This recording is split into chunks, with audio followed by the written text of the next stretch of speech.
Olá a todos. Pessoal, hoje nós vamos ter aqui um complemento do vídeo anterior que eu coloquei aqui no canal, porque eu sei que algumas pessoas podem ter dúvidas.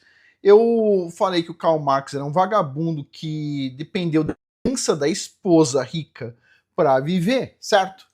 Mas, assim, primeira coisa que isso pode levantar algumas dúvidas, né? E segunda coisa que precisa de coisas complementares aqui. A gente tem que falar também do Engels, né? Que é o cara que escreveu o livro sobre a origem da família, propriedade privada e do Estado, certo? Ver quem ele era, ver que ele fazia parte da burguesia, tinha uma graninha boa, inclusive, né? Inclusive era protestante, né? Era seguidores da Carta de Paulo. Então vamos dar uma olhada aqui nesse negócio. Vamos por partes aqui. Então, primeira coisa, eu escrevi aqui no próprio Google, né? Karl Marx viveu da herança da mulher dele. E o Google aqui agora tem essa visão geral criada por IA. Bom, diz aqui, ó, de cara, sim, Karl Marx e sua família viveram por longos períodos utilizando partes das heranças recebidas da família de sua esposa, Jenny von alguma coisa, especialmente durante os graves crises financeiras e exílios em Londres. Jenny, de origem aristocrática, abandonou sua vida confortável para acompanhar Karl Marx, teve uma vida de bosta, uma vida de merda, a mulher chorou até dizer chega, perdeu depois os filhos por inanição, porque eles gastaram todo o dinheiro da mulher dele, todo. O cara era um beberrão, não trabalhava, era um vagabundo, odiava trabalhador. Karl Marx odiava trabalhador. Você não sabia disso? Karl Marx odiava trabalhador, mas ele odiava mais ainda a burguesia. Ele achava que os trabalhadores poderiam ser usados para eliminar a burguesia. Ele amava mesmo eram os ricaços. Você não sabia disso? A gente vai ver. Karl Marx sempre gostou de um ricaço, ok? O que ele não gostava é do empresário, é da burguesia, é do pessoal mais simples. Ele gostava dos caras muito ricos, da aristocracia. Você não sabia não? Ele gostava do pai da mulher dele, só odiava a mulher dele. Então, olha só, a mulher dele, né, viu aí os filhos tudo morrendo, né? Aquele belo de um pai comunista, socialista, vagabundo que não trabalhava. Então, aquela coisinha básica, né? Então, vamos lá. Então, continuando aqui, ó. Jenny, de origem aristocrática, abandonou sua vida confortável para acompanhar Karl Marx, enfrentando a pobreza extrema junto com as crianças. Gastou toda a herança da mulher, gastou o dinheiro que o pai dele dava para ele, que também era um burguês, o pai do Karl Marx, né? E é isso, até ficarem pobres. Além das heranças, constava com a ajuda do Engels, o cara que escreveu aquele livro que eu falei, A Origem da Família, da Propriedade Privada do Estado, certo? O cara anti-família, certo? Um cara anti-família, seguidores da cara de Paulo, não preciso falar isso, né? Não preciso falar isso, né? Mas tudo bem. E o casal utilizou seus recursos herdados da mãe de higiene e de outros parentes para sustento durante a sua vida, né? Mas ele ganhou muito dinheiro do Engels. O Engels, ele era um fabricante de tecidos, né? Era protestante, fabricante de tecidos, gostava muito do Karl Marx, né? De certa forma, se você for ver o que o Karl Marx propõe, é muito similar ao que as cartas de Paulo propõem quando diz assim, todos os irmãos devem sentar na mesma mesa, comer a mesma comida, etc. Tal. Então, tipo assim, então é tudo certo ali, né? Então, vamos ver aqui algo a mais. Mas antes disso, tem uma piadinha aqui. Deixa eu ver, tá bem aqui, ó. Quem poderia confiar numa ideologia econômica criada por alguém, né, que não conseguiu cuidar da sua própria casa? Teve 7 filhos, mas 4 morreram de fome, né, ou de condições de vida péssimas, e 2 cometeram suicídio. Né? E fez o seu amigo, né, o Engels, suportar ele financeiramente por quase toda a vida. Depois que o pai dele, que era rico também, certo, tinha uma boa grana, desistiu de fazer isso. Quem pode confiar num cara desse? Só um imbecil, idiota, retardado, mas tudo bem. Tem gente demais nesses termos no mundo, né? Então vamos lá, vamos ver aqui. Isso aqui é do site do Mises Institute. Eu traduzi do inglês para o português aí com o Google Tradutor e nós vamos ler um pouco sobre isso aqui.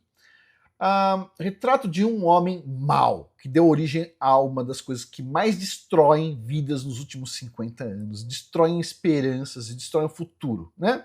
Karl Marx. Vamos lá. Diz assim, na República Democrática Alemã conta a história de um velho cansado de tentar entrar no paraíso. um arcanjo comunista do paraíso comunista, certo? Uma história aí, não tem nada a ver com uma história real, uma brincadeira. Que seria um arcanjo comunista, né? Detém a chave do portão do paraíso vermelho. Ok. E aí pergunta assim, onde você nasceu? E ele diz, numa antiga diocese. Qual era a sua nacionalidade? Ele diz, prussiano. Ok. Quem era seu pai? Ele diz, um advogado rico. Qual é a sua fé? Diz assim, me converti ao cristianismo. Depois diz assim, não muito bem, hein? Casado? Quem era sua esposa? O cara responde assim, filha de um oficial aristocrata prussiano e irmã do ministro do interior da Prússia Real que perseguiu os socialistas. O arcanjo aí vermelho do paraíso vermelho, vamos dizer assim, né? Diz assim, horrível. E onde você morou a maior parte do tempo da sua vida? Ele diz, em Londres. A capital colonialista do capitalismo. Quem era o seu melhor amigo? O cara responde, um fabricante do Vale de Ruhr, um fabricante de tecido, né? Depois pergunta assim, você gostava de trabalhadores? A pessoa responde assim, de forma alguma. Mantinha eles à distância, desprezava-os. Depois pergunta assim, o que você acha dos judeus? Lembrando que a família do Karl Marx era de origem judaica, em tese, certo? Quem está no Patreon sabe o que significa em tese. Eu não acredito que a família dele, ele, tinha essa origem. Mas vamos lá, diz assim, o que você acha dos judeus? E ele responde, ele diz assim, que ele o chamou de raça obcecada por dinheiro e ele desejou, né, esse cara, né, que desaparecesse da face da terra. E quanto aos eslavos? E aí o cara responde que ele desprezava os russos. Depois o arcanjo que cuida de tudo diz assim, então você deve ser um fascista, você ainda se atreve a pedir permissão para entrar no Paraíso Vermelho? Qual é o seu nome? E ele responde, Karl Marx. Esse é o Karl Marx, tá? Um homem inconsistente, tá? Maluco, mas um bom orador, escreveu aí uma obra que se vê até os dias de hoje, é uma obra do demônio? É uma obra do demônio. Mas as pessoas amam, principalmente quem segue aí as cartas de Paulo. É um negócio, desculpa falar, né? Mas tudo bem, porque nas cartas de Paulo cita algumas coisas muito parecidas com isso. Mas vamos lá. Olha só. O homem de fato desculpa, só para lembrar, uma pausa aqui, ó, uma pausa. Na Torá, primeiros 5 livros da Bíblia, certo? Se fala claramente sobre herança. Herança, certo? 5.000 anos atrás, o pessoal está falando sobre herança. 5.000 anos atrás, certo? Uma sociedade patriarcal, falando sobre herança. Ok. Aí chega nas cartas de Paulo e diz assim, não, todo mundo tem que dividir com todo mundo, e todo mundo vai sentar na mesma mesa, e todo mundo vai comer da mesma comida, e etc, etc, etc, etc. Tipo assim, tudo bem, né? Cada um com suas teorias. Mas vamos lá. O homem, de fato, é um animal muito estranho. Isso foi comprovado de muitas maneiras, mas especificamente pelo renascimento marxista nas últimas décadas. Inclusive no YouTube agora tá cheio de canal formando os novos comunistinha de plantão que nunca vai entender o que foi o Karl Marx. Mas vamos lá, se o comunistinha de plantão tiver paciência, o tiozão ensina. Vamos ler juntos aqui. E, no entanto, as ideias desse pensador peculiar e de forma alguma construtiva são responsáveis por rios de sangue, oceanos de lágrimas em todo mundo, inclusive da mulher dele. Inclusive, né, 2 filhas pegaram um revólver e, tipo assim, deram um pipoco na cuca, né? Então, tipo assim, não sei se era um pai, assim, muito exemplar. Não há dúvida de que, sem o desafio comunista, o social-nacionalismo, que seria o concorrente, jamais teria triunfado. Tudo bem. Deixa eu ver aqui onde a gente vai. O cara infeliz, tudo bem. Então, a esquerda se alinhando com Karl Marx de novo, ok, só um minuto, pessoal. Diz aqui, ó. Karl Marx nasceu em Triffer, filho de pais judeus, e aí já vem um ponto. Quem está no Patreon sabe o que eu estou falando. Não tem na própria Bíblia, certo? Teve um momento que os israelitas, certo, anexaram parte de Edom, tipo, anexaram para dentro, ensinaram os caras a seguir os mandamentos, mais ou menos. Só que assim, os edomitas, eles são um tipo de povo que não se dá bem dentro dos judeus. Por isso que assim, você pode, por exemplo, ter um Karl Marx que diz judeu, mas ao mesmo tempo odeia judeu. Como é que um judeu pode odiar judeu? Não faz sentido. Quer dizer, o cara não era judeu de fato, certo? Ele foi anexado lá muito tempo atrás, né? Os edomitas foram anexados, ele era um edomita. Ele era edomita, ponto. Então, como até hoje, tem muita gente aí que um ou outro cara mal fala que é judeu, mas não é, certo? Judeu é o cara que segue os mandamentos, segue a Torá, etc. Tal. O cara não segue, não é, entendeu? Tipo assim, o pessoal pode falar que nasceu é para sempre, etc. Tal, mas tem um monte de gente que foi convertida e teve gente que, tipo assim, era edomita. E os edomitas são mal pra caramba, entendeu? Tem um monte de profecia contra os edomitas na Bíblia. Mas tudo bem. Então, para mim, ele é um edomita, e edomita vem de Edom, que significa vermelho. O comunismo foi colocado como cor vermelha, e ele vai dizer que o ser humano era um macaco vermelho de um deus frio, vamos dizer assim. E, inclusive, o Lenin, por causa dessa frase do Karl Marx, ele colocou em cima da mesa dele, bem em cima, assim, para ele ver sempre, não um crucifixo, não uma Bíblia, e não uma foto de família, nem nada. Ele colocou um macaco vermelho, escrito que era de um deus gélido. É isso, certo? E macaco vermelho vem de Edom, esse negócio de vermelho, e os edomitas, eles têm um problema com o Criador, porque eles perderam a bênção, porque eles venderam por Jacó por um prato de guisado vermelho, de lentilha vermelha. E aí ficou naquela coisa, né? Ficaram nervosinhos. Até hoje, aí tem um monte de pastor edomita, certo? Que fala assim, Jacó significa trapaceiro. Em nenhum lugar da Bíblia diz que Jacó significa trapaceiro. Mas diz na Bíblia que Esaú era trapaceiro. Aí o pessoal fala que Jacó era trapaceiro porque tirou a bênção de Esaú. Como assim? Não tirou nada. Ó, Jacó comprou, sem nenhuma trapaça, a bênção de Esaú na Bíblia. A bênção patriarcal que vinha desde Adão, passou até Noé, chegou em Abraão. E aí quando ia passar para Esaú, Esaú falou, não, eu prefiro trocar por um prato de lentilha. Jacó falou, não, tudo bem, tá certo, ó, tá o prato de lentilha, me dá aí. Me dá, a bênção é minha, hein? A bênção é minha. Só que na hora que chegou de passar a bênção, adivinha se o Esaú falou assim, não, então, pois é, eu vendi a bênção. Não, não falou nada. Então, Jacó teve que dar os seus pulos lá para conseguir fazer isso e contou com a ajuda da mãe dele, entendeu? Que sabia toda a história. Esaú foi lá e negou, vendeu a primogenitura dele por um prato de lentilha. Fez um mau negócio? Fez, o problema é dele, entendeu?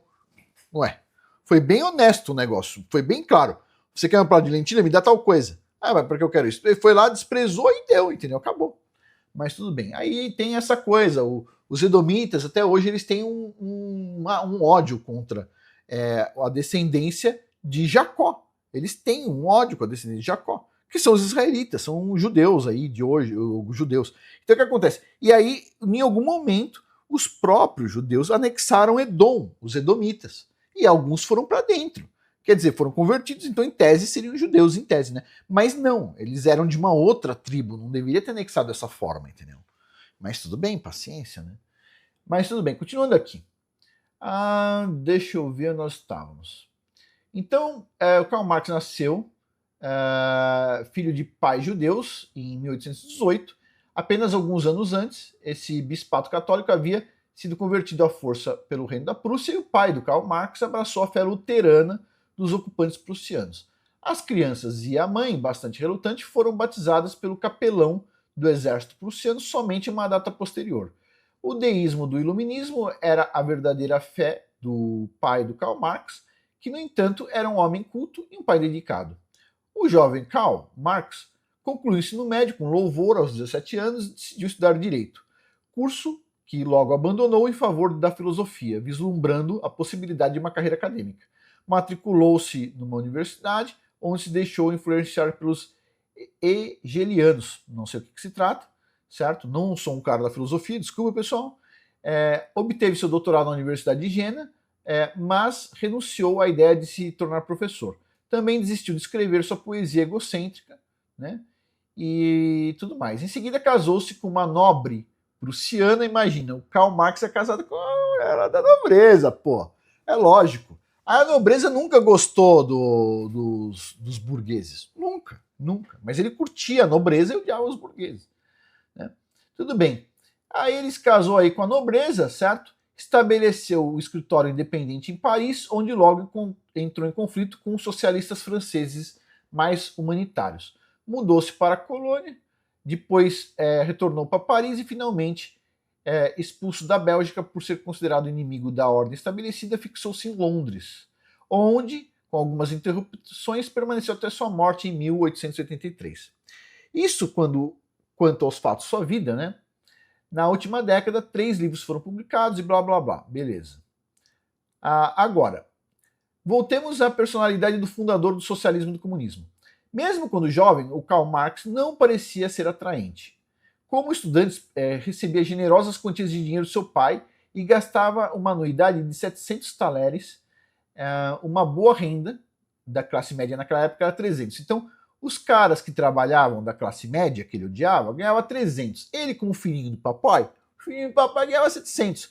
Só que teve um momento que ele mandou algumas cartas pro pai e o pai falou assim: se o seu coração for tão mal quanto a sua mente, meu, esse mundo tá fudido, entendeu? E o papai parou de financiar o Karl, certo? E o Karl ficou bravo com o papai. Aí foi lá chupisquinhar a herança da mulher dele, mas tudo bem. Diz assim, apesar de seu amor por Jenny von alguma coisa, ele era uma pessoa infeliz e dividida, escrevia nesses termos ao pai. O pai dele o repreendia, né? Beleza. Aí diz assim, em outra carta aqui, o velho cavalheiro, conhecendo bem seu filho, lhe dizia que suspeitava que seu coração não possuía as mesmas qualidades somente, dizendo que se seu coração não for puro e humano, se for corrompido por um gênio maligno, a grande esperança da minha vida, diz ele, né, será destruída. O Karl Marx era impaciente. E a esse respeito, vale a pena examinar sua tese de doutorado sobre Epicuro. Olha só, presta atenção. O cara era ateu, militante da pior espécie, o Karl Marx, mas ele resolveu escrever sobre Epicuro. Então, olha só. Epicuro, filósofo grego materialista que, como fundador do epicurismo, fez dos prazeres sensuais o principal propósito da vida. Nela, na tese dele, né, o Karl Marx cita diversos versos de Ésquilo, nos quais Prometeu se insurge contra os deuses e ridiculariza a ideia de ser um filho obediente a Zeus. A figura de Prometeu foi, de fato, como demonstram Cooks e Kunzli, uma das estrelas guia na vida de Karl Marx. Prometeu é uma personificação do Satanás, ok? A revolta contra Deus ou deuses, a rebelião contra toda a ordem vigente, algo bastante natural na juventude, permaneceu seu tema central até a morte de Karl Marx, ou seja, o cara nunca amadureceu, né? Tudo bem. Aí diz assim, a visão fundamental de Marx era de que a humanidade, livre de toda a opressão, se tivesse tirado toda a opressão do papaizinho dele, que dava 700 mangos para ele, 2 vezes o trabalho de um cara da classe média, 2 vezes o salário de um cara da classe média, se tirasse toda essa opressão do papaizinho dele, a repressão e o controle, e portanto aberta a uma autorrealização egoísta, principalmente de ordem artística, aí estava tudo melhor. Havia, como ele acreditava, um Rafael, um Michelangelo, um Shakespeare, um Bach em cada ser humano. Essa grande libertação, contudo, só poderia ser alcançada pelo domínio, pela ditadura dos mais pobres, a ditadura dos tiranizados, a classe trabalhadora. E eram eles, pensava ele, que poderiam ser doutrinados para destruir completamente a ordem vigente. Estavam predestinados pela história a realizar esses sonhos assassinos. Mas qual era o problema? O problema era que ele não tinha conhecimento da mente, da mentalidade dos trabalhadores. Nem qualquer afeição, ele nem gostava dos trabalhadores. Ele nem gostava, ele odiava pobre, ponto. Mas ele achava que os pobres poderiam acabar com os burgueses, que seriam os empresários da época. Mas é bizarro isso, né? É um pensamento bizarro. Mas tem várias coisas aqui para a gente fazer reflexão aqui sobre a demência desse rapaz, né?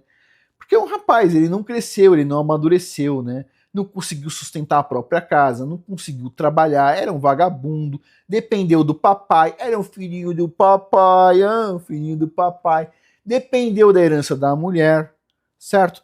Tudo de ruim, ele era um exemplo de tudo de ruim. Mas o ponto é, por que ele quer destruir tudo? Ele quer destruir tudo porque ele era edomita, estava no sangue dele. Ele tinha isso, certo? O edomita, ele nasce mal. Não tem o que você fazer, não tem como você melhorar um edomita, é muito difícil.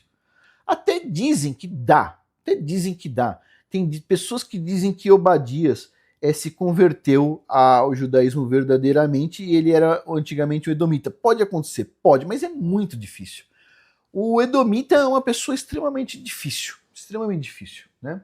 Mas tudo bem. Então ele queria que os pobres assassinassem os ricos, basicamente. Tá. Então, ele só conhecia os pobres estatisticamente sobre a situação deles, suas condições de vida. Ele não sabia quase nada, tá? Dos pobres. Beleza. E é isso. No final das contas, se você quiser, você pode ler mais, né? Diz assim, por exemplo, aqui, ó.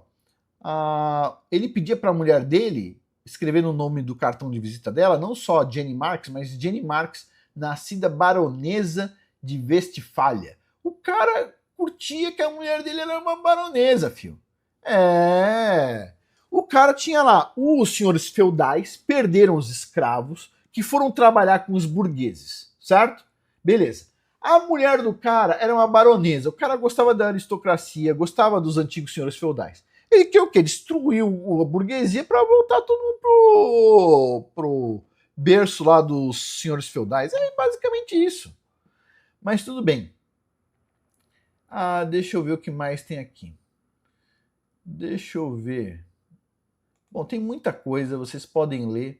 Um cara desleixado, não tomava banho, não trocava cueca, porco, imundo, filhinho de papai, que usou todo o dinheiro da herança, certo? 4.000 libras da época, que era muito dinheiro, da herança da mulher dele, certo? Até ir para a miséria extrema, porque ficou viajando, né? A gente tem dinheiro, né? O papai tá pagando graninha. Vai ver quantas pessoas pobres conseguem morar na quantidade de país que o Karl Marx morou? Lá na época que ele viveu, lá em 1800 e caramba. Vai ver quantas pessoas tinham essa grana. Vai ver. Quantos conseguiram montar escritório em Paris, montar escritório em Londres? Quantas dessas pessoas? Aí foi lá, torrou toda a herança da mulher, torrou o dinheiro do papai até o papai parar de pagar ele, e no final das contas se tornou esse lixo que tem na humanidade, certo? Aí as pessoas, quando elas não conseguem ganhar dinheiro, elas põem assim, a culpa é de todo mundo, menos do governo. E eu vou contar uma coisa para vocês, deixa eu deixar uma coisa bem clara aqui. Olha só, isso aqui é uma coisa que todo mundo sabe, certo? Para cada R$1 de lucro que o empresário tem, o governo recebe R$3 de imposto, ok? Pronto. Então, para cada 1 de lucro do empresário, o governo recebe 3. Só que o empresário, ele recebe o lucro dele. O governo recebe o lucro de cada um dos empresários do Brasil. Soma tudo, dá o quanto o governo ganha. Aí o governo, ele recebe R$3 para cada real que cada empresáriozinho ganha, tá? 3. Incluindo a Petrobras, incluindo todas as empresas. Para cada R$1 da empresa, o governo ganha 3, ok? Beleza, R$3. Aí o governo diz para as pessoas assim, se não tivesse esses malditos dos empresários, a gente, ao invés de ganhar 3, a gente ganharia 4. 4, hein? 1 a mais. Com 3, o hospital é uma merda, a escola é uma merda, as rodovias estão uma merda, a gente colocou aí, como é que é? Lei Rouanet para destruir a cultura, e companhia dizendo que está construindo a cultura. Com 3, só dá merda. Mas se esses empresários dessem mais esse 1 pra gente, a gente ficaria com 4, aí daria pra fazer tudo deveria ao paraíso. Quer dizer, com 3 o filho da puta não consegue. Mas aí ele quer roubar de todos os empresários para ficar com 4. Sabe com quanto o governo vai ficar no final? Com os escravos. Só isso. Porque cá entre nós, o governo é muito safadinho. Outro dia eu vi um presidente bem safadinho, que é não vou falar de que país mas tipo assim... Tá, eu não vou falar, mas o cara consegue contar certo só até 9. O ponto é o seguinte, o cara chega lá e fala o seguinte, que os empresários estão pagando pouco para as pessoas. Tá pagando pouco? Uhum. É solidário, os empresários estão pagando pouco. Vamos fazer o seguinte, eu acho que os aposentados estão ganhando pouco. Eu acho que os aposentados estão ganhando pouco. Aí, ó, vai lá aí pro nosso amigo aí. E aí? Por que não aumentar o salário mínimo? Vamos aumentar o valor dos aposentados? Vamos aumentar? Não, mas não dá, entendeu? Aí não dá. Quer dizer, o empresário não tem dinheiro infinito, mas ele tem que pagar mais. O governo ganha 3 vezes mais. certo? O outro quarto aqui é do empresário, né? 3 vezes mais do que todos os empresários somados, certo? Mas aí não pode aumentar dos aposentados por quê? Pois é, porque não tem dinheiro infinito. O empresário também não tem dinheiro infinito, tá, e tem que aumentar. Pô, mas o empresário tem lucro, é óbvio, porque senão o empresário não trabalha, se não tiver lucro não trabalha, é óbvio isso, né? Não precisa, são dementes, não entende isso, né? Mas não é nem esse o ponto. O empresário, ele tem lucro, mas ele tem que lidar com o risco. Porque eventualmente você tem lucro, mas eventualmente tem problemas que acontecem, como processo trabalhista e outras tantas coisas. Você tem que ter dinheiro guardado, entendeu? É complicado. Administrar uma empresa realmente é uma coisa complicada, mas é isso. Pessoal, de novo, quem apoia comunismo é, desculpa falar, ou é desinformado ou é mal. Só tem essas duas coisas a se fazer. Não tem outra explicação. É um cara bom, mas ele é, sei lá, estudou e é bom. Não tem isso, cara. O cara ou é mal ou é desinformado. Muito simples. Porque é uma teoria que vem de um cara horroroso, certo? Nojento. Tô falando nojento porque o cara nem tocava a cueca dele, meu. Tipo assim, o cara era fedido e tudo mais. Tipo assim, os filhos do cara morreram de pobreza depois de o cara queimar a herança da mulher inteira, pagando um monte de bobagem, certo? Nunca trabalhou na vida, era um vagabundo. Tipo assim, aí? Mas a ideia dele, tudo que ele falou era uma merda, a vida dele era uma merda, mas a ideia dele era tão boa. Tipo, vai, por favor, pessoal, come on, né? O mundo é assim, pessoal. A maioria das pessoas é como eu e como todo mundo, quer simplesmente cuidar dos seus filhos, cuidar da sua família. Você vai crescer, você vai envelhecer e todo mundo vai morrer um dia. Ponto. Certo? Já passou um monte de gente pela Terra, as pessoas são assim. A vida é assim, é natural, entendeu? Não tem que, vou tentar resolver tudo. Não dá para resolver muitas coisas, entendeu? Não dá. Aqui, olha uma coisa aqui. Sim. O Karl Marx acreditava que dentro de cada ser humano existia um Michelangelo. Meu, imagina, devia pegar esse cara, colocar ele para ver os Michelangelo jogando no jogo do Tigrinho, meu. No jogo do Tigrinho, os caras queimando o dinheiro do jogo do Tigrinho, meu. Devia colocar ele para ver. Põe aí, ó. Vamos ver o Michelangelo aí, ó. Meu, aquelas empinadas de moto. O cara tá com a mulher na moto, assim, tem vários vídeos no YouTube. O cara dá aquela empinada, cai os dois raspando a bunda, assim, ó. Nossa, deve chegar no osso. Os Michelangelo empinando a moto. Os Michelangelo fazendo funk. Os Michelangelo fazendo umas casas que depois tudo cai. É isso aí, meu. Sai fora. O cara não tem noção da realidade, meu. A humanidade é feita por algumas poucas pessoas, certo? Que fazem um bom trabalho. E as outras pessoas usufruem. Eu usufruo, você usufrui e tudo mais, certo? E essas pessoas que fazem um bom trabalho muitas vezes ficam ricas. Tipo assim, que bom que o Henry Ford ficou rico. O cara foi lá, produziu o carro. Que bom que o dono da Mercedes ficou rico. Foi lá, produziu o carro. Vai falar, pô, Afonso, Mercedes é carro de rico. Desculpa, mas até onde eu sei, os busão são tudo Mercedes no Brasil, não é? Então, assim, é isso. O mundo é assim, pessoal. Se você fizer alguma coisa em prol à humanidade, você vai ganhar dinheiro. E se você quiser ser um Karl Marx da vida, você vai ser pobre, certo? E é assim, hoje em dia os Karl Marx da vida só não são pobres por causa do YouTube, que é um ambiente capitalista, certo? Do capitalismo opressor, que permite um bando de pessoas, mas o Karl Marx vai fazer um sucesso no canal no YouTube. Não ia ganhar pouco dinheiro, não. O Karl Marx, falando todas as merdas que ele fala, nossa, imagina. Sendo, segundo ele mesmo, um macaco vermelho, imagina. Ia ganhar milhões no YouTube, milhões. As pessoas adoram ouvir um cara desses aí, meu, desse comunista falando, não, você merece ser rico também e tal. Tipo assim, oh boy. Paciência, meu, paciência. Esse é o mundo. Mas vamos finalizar por aí, deixa eu deixar a cara do doido aí, meu. Ai, ai, ai. Como daria para imaginar que um cara desse ia gerar tanto estrago na mente das pessoas, né? Quanto estrago. É engraçado isso, né? As pessoas. Sabe, outro dia eu vi um cientista brasileiro, e não é um cara burro, tá? É um cientista. Eu não vou falar o nome do cara, porque eu também não quero nem lembrar das idiotices que ele fala. Mas idiotice do meu ponto de vista, tá? Em termos técnicos, o cara é interessante. Mas assim, o cara fala assim: quais são pergunta pro cara, quais são os maiores cientistas aí da humanidade? O cara fala assim, Darwin, depois Einstein, e depois foi o Schopenhauer, esqueci o nome do cara agora. Bom, um físico que fala aí sobre como a medição afeta a própria medida, né? Beleza. 3 inúteis. Vamos deixar bem claro aqui. Nunca você vai ver um cientista agradecendo, sendo feliz e dando honra a quem criou a geladeira. Nunca você vai ver isso. Um cientista agradecendo quem criou a geladeira, o ar-condicionado. Quem criou, deixa eu ver uma coisa aqui, a luz elétrica, que todo mundo sabe, que até hoje existe a empresa do Thomas Edison, certo? Todo mundo sabe, a General Electric está aí até hoje. Se eu não me engano, a General Electric foi criada pelo Thomas Edison, certo? Ninguém nunca vai agradecer coisas que fazem bem para a vida.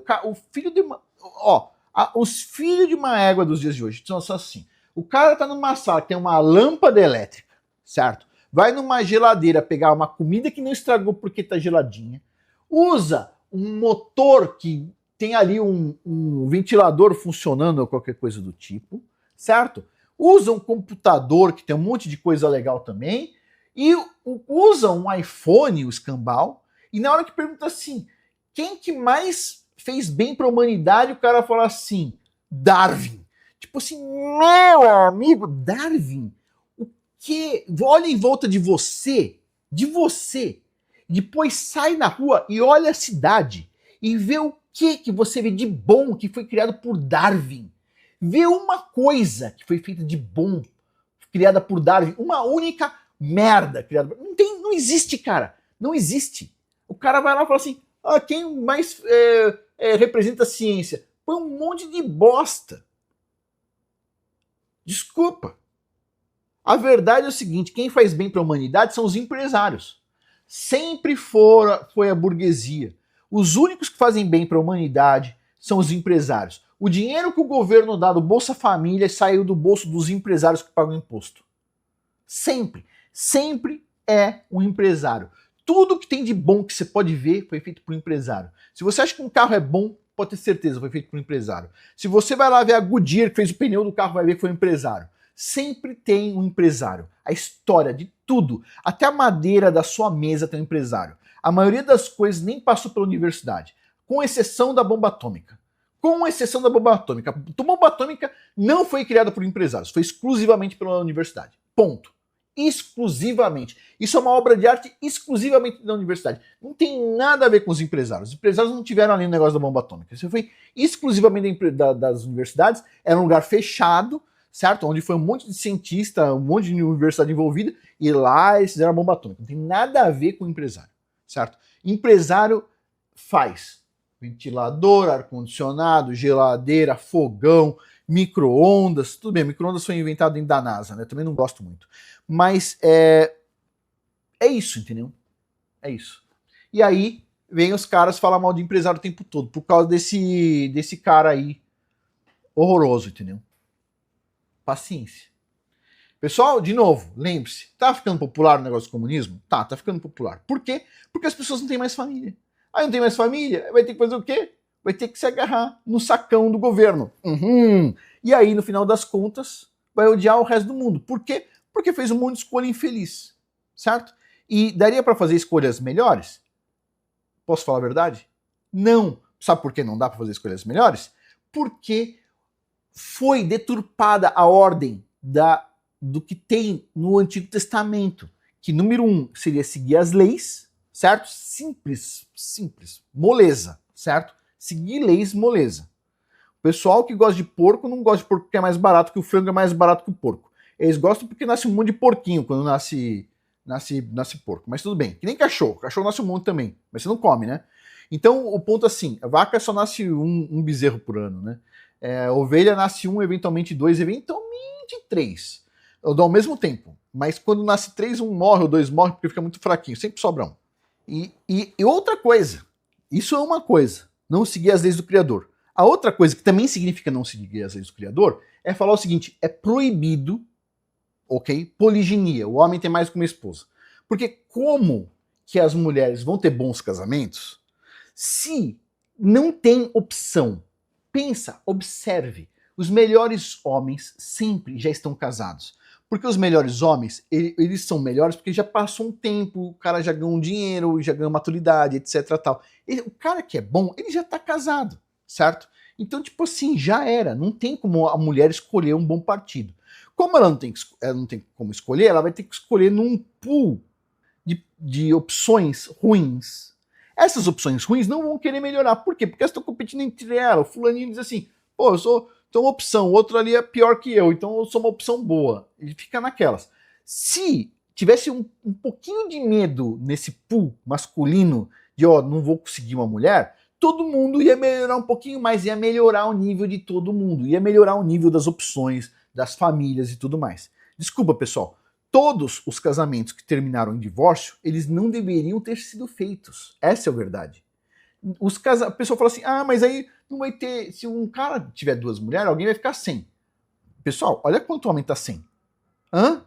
Primeira coisa, primeira observação. A segunda observação, se o cara não tem condições de cuidar de uma família, tipo o Karl Marx aí, que era um vagabundo, deixou os filhos morrer de fome, etc tal, por que ele deveria casar? Não deveria. Tô falando uma coisa que você não concorda? Tipo assim, se o cara não tem condições de educar, se não tem condições de pagar as contas, se não tem condições de pôr comida na mesa, por que a sociedade deveria se preocupar com ele?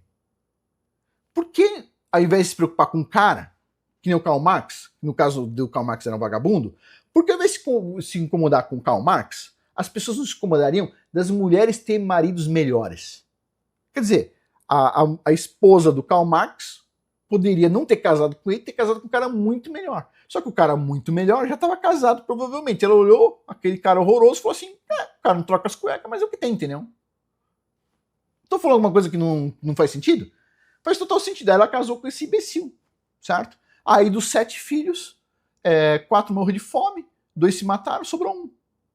De 7. Porra, meu. Né? Então tem uma infelicidade aí. Mas é isso. Então, por quê? Tudo porque o ser humano foi lá e falou, não, o criador fez isso, mas isso é antiquado. O poligamia, lá, a poliginia, era bom antigamente, nos dias de hoje não é. Né? O porco é diferente. O pessoal fala assim, o porco hoje é tudo limpinho. Você já ouviu essa? Já ouviu essa piada? Não é piada, mas olha só. Os caras falam assim, não, Afonso, antigamente não podia comer porco, porque o porco por causa do chiqueiro, que era horroroso, sujo. Mas hoje em dia a gente cria o porco limpinho em cima de laje e lava o cocô e tudo mais. Então, por isso que hoje em dia pode comer porco. Aí você vira pro cara e fala o seguinte, beleza. Na época que o Martim Lutero, certo, foi lá e fez o protestantismo, os porcos eram limpinhos? Ele comia porco. Era limpinho o porco? Era limpinho? Tinha laje de concreto? Eles lavavam toda hora? Não. Então, beleza. Então, quer dizer, ele errou ou não? Ah, não, ele estava certo também, mas não tinha concreto. A pessoa usa justificativas, entendeu? É assim que funciona o mundo. Mas vamos finalizar por aqui. Por hoje é isso. Muito obrigado a todos aí pela atenção. Até mais.